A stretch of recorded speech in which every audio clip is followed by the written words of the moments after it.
It is said that two superpowers do not fight each other directly because by doing so, there is a fear of serious damage to both powers. On the contrary, superpowers usually use proxies to harm each other's interests. This is the situation between the superpowers of the 21st century, the United States and China. This rivalry between the two countries is taking the form of a new Cold War, where instead of fighting directly, they are busy subduing each other in various fields. Today's superpower, America, is actively working to block China's path as a rising power in the fields of technology, economy, and diplomacy. Due to the distance of about 10,000 kilometers from each other, there is no possibility of a direct war between the two, but according to experts, there is a place in the world where there can be limited clashes between the navies of the two countries. And that place is South China Sea. For this reason, the dispute in the South China Sea is becoming the most dangerous conflict in the world. America, China, and 5 other countries including Malaysia, Brunei, Taiwan, Vietnam, and the Philippines are directly involved in this dispute. This problem is so complicated that even one of these countries does not agree with the other countries. All countries have claimed different islands and sea boundaries. Today, we will tell you about the nuances of this complex conflict. We will also tell you what the history of this conflict is, and also what is the importance of South China Sea that no country is willing to give up its claim here. First, we understand the geography of the South China Sea. The South China Sea is spread over an area of 3.5 million square kilometers and is considered a part of the Pacific Ocean. As the name suggests, the South China Sea lies to the south of China. Its neighboring countries include Taiwan, Vietnam, Malaysia, Singapore, Brunei, and the Philippines. The South China Sea is one of the world's most important seas. The main reason for this is that 30% of the world's trade passes through here. Therefore, the sea is of strategic importance to all countries. For China, the importance of the sea is even greater because 3 of China's 5 major ports are located only on the South China Sea. 80% of China's oil imports pass through the South China Sea, so China wants to maintain a strong control over the sea. Besides being a trade route, the sea is also rich in natural resources, which increases the importance of the sea even more. 10% of the world's fisheries are found here, which is very important for the fishing industry of these countries. That is why China, Vietnam, and the Philippines are among the 10 largest fishing countries in the world.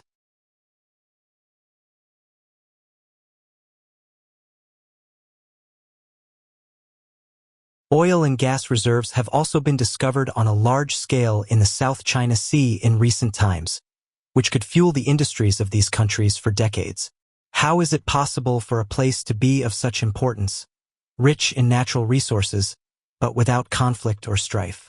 A similar situation is in South China Sea. These 6 countries have claims on hundreds of small islands, reefs, and shoals in the South China Sea. On some islands, these countries have even built military bases, runways, and ports, due to which the situation in this region is often quite tense. To understand this problem, first we look at a brief history of the South China Sea conflict. The history of economic and commercial activities in the South China Sea is quite old. According to Chinese historians, about 1900 years ago during the period of the Eastern Han Dynasty, Chinese fishermen discovered these islands in the South China Sea. Chinese fishermen used to come here to hunt fish. Generations of Chinese fishermen were familiar with these islands and used to come here to hunt. Historians from Vietnam and the Philippines also make similar claims and prove it that their fishermen used to visit these islands, so these islands were part of their country. Until the end of the 19th century, however, no one settled on these islands. In 1905, Japan defeated Russia in war and began expanding its empire. As an island nation and heavily dependent on imported resources to protect its trade routes, it took control of many islands in the South China Sea. Japan's control over these islands remained until the end of World War II. After Japan's defeat in World War II, it was expelled from these islands under a treaty, and these islands came under the control of China. It should be remembered that at that time there was a nationalist government in China, that is, the current Taiwan government. This Chinese government controlled only a few of the important islands vacated by Japan and left the rest of the islands empty. However, in 1946, the the Chinese government issued a map called the 11-dash line, which clearly defined China's maritime boundaries. In this map, about 80% of the South China Sea was shown within China's borders, and in the South China Sea, China's maritime boundaries were shown to be about 1,800 kilometers from the coast of China. According to this map, all the islands in the South China Sea were also shown as part of China. In 1949, the communists under Mao Zedong took control of all of China and pushed the nationalists to the small island of Taiwan. After the communist government came to mainland China, these islands of the South China Sea also came to the Communist Government of China. The Communist Government of China issued a 9-dash line map in the style of the 11-dash line map of the previous nationalist government. This map also clearly defined China's maritime boundaries, and all islands were shown as part of China. During this period, China or any other country in the South China Sea considered these small islands unimportant, so no country tried to take control of these islands. In 1969, a United Nations research team visited this area. As a result of the geological survey, vast oil deposits were discovered. In this case, the importance of these islands increased once again. After this discovery, a series of island occupations began in all countries. Most of the countries in the region, such as China, Vietnam, the Philippines, Taiwan, and Malaysia, have taken over all the islands one by one. That is, now there has been a dispute over the ownership of the islands, and each country began to consider the other's claim as wrong and its own as right.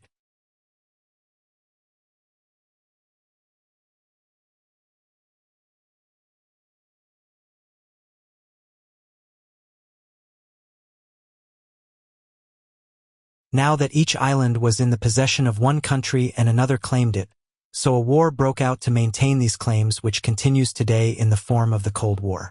The islands in the South China Sea are so small that you cannot even see them easily on a map.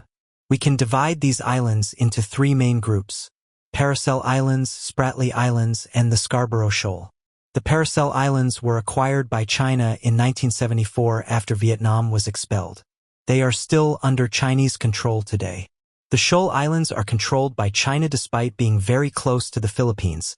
There was considerable tension between China and the Philippines in 2012, while Vietnam owns most of the Spratly Islands. Apart from Vietnam, there are some islands under the control of China, Taiwan, Philippines, and Malaysia. The Spratly Islands are more tense than the Paracel Islands and Scarborough Shoal. China is also building artificial islands to consolidate its control here. Now we see the basis of claims by all countries to islands and maritime boundaries in the South China Sea. As we mentioned earlier, in 1949, China issued a map with a 9-dash line and considers all the islands and seas within it as its own, as you can see in this map. Since the communists took control of China from Taiwan, which was nationalist, and Taiwan considers itself the real representative of China, Taiwan also considers all the islands and seas within the 9-dash line as its own. Thus, China and Taiwan have the same claim on this issue, while the rest of the countries have different claims. As you can see in this map, the blue area is considered by Vietnam as its maritime boundary, orange by the Philippines, green by Malaysia, and purple by Brunei. You can see in the map how the maritime boundaries claimed by all the countries overlap each other's maritime boundaries.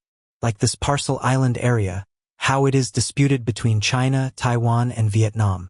The situation of these two islands in this whole map is the most interesting.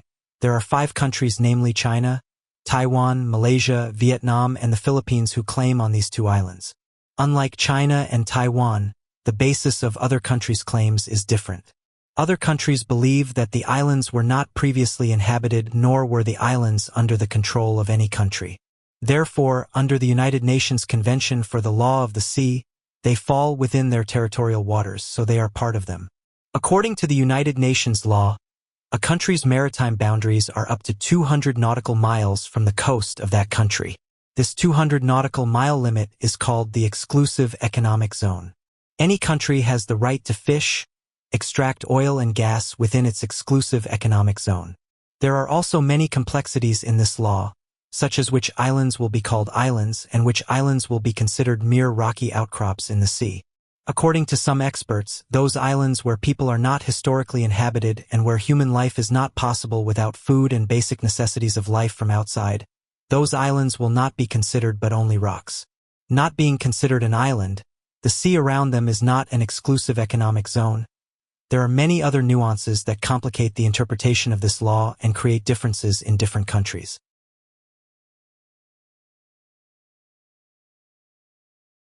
Because of this difference in the interpretation of UNCLOS, there are many maritime disputes in different countries around the world, and because of these differences, the maritime boundaries of these countries in the South China Sea overlap with each other's boundaries. But it is also a fact that whatever a country's claim, the real thing is which country has enough power to occupy a disputed area. China has made extraordinary progress in the economic field in the last 2 decades. At the same time, it has paid a lot of attention to increase its naval power. In terms of the number of ships, the Chinese Navy has become a larger naval force than the U.S. Navy. After gaining power, China's policy in the South China Sea has also become aggressive. It wants to control all the islands based on its old 9-line map, and for this it is adopting a very aggressive policy. It wants all the other countries to take these islands back under its control, and it has already done some. So, China is increasing its military power in the region. China has also embarked on a controversial reclamation program under which China has turned 7 small islands and undersea reefs, covering an area of 3,000 acres, into large islands over the course of a few years. They have also built runways for their airplanes, deep ports for ships and missile defense systems, radars, and other military installations. Other countries also protested these aggressive actions of China. Some islands in the South China Sea are very important from a defense point of view. Such as the Paracel Islands, it is a group of islands controlled by China but also claimed by Vietnam and Taiwan. For China, these islands are very important because of the defense infrastructure and military there. They provide an extra defense layer to China's Hainan Island and mainland China. The Chinese Navy's Yulin Naval Base is located here, where China's nuclear submarines are kept. So the Paracel Islands play a very important role in defending this naval base. Historically, China and Vietnam have been rivals.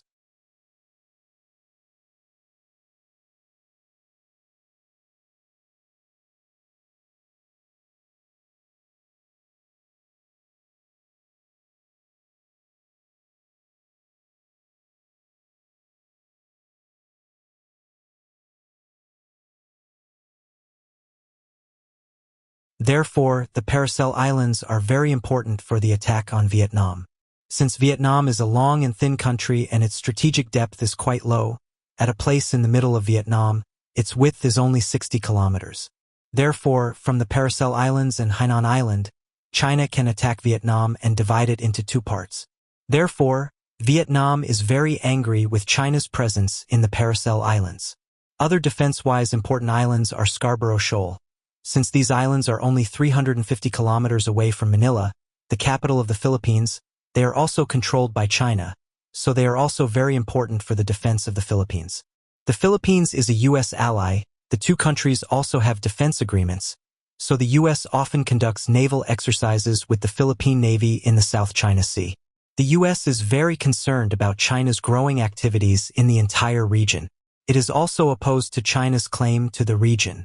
The importance of the South China Sea to the U.S. is also very high, because its annual trade of $83 billion passes through the South China Sea, so it can't tolerate the sea going under Chinese control. In addition, the United States, through its Navy, continues to conduct freedom of navigation operations near Chinese-controlled islands.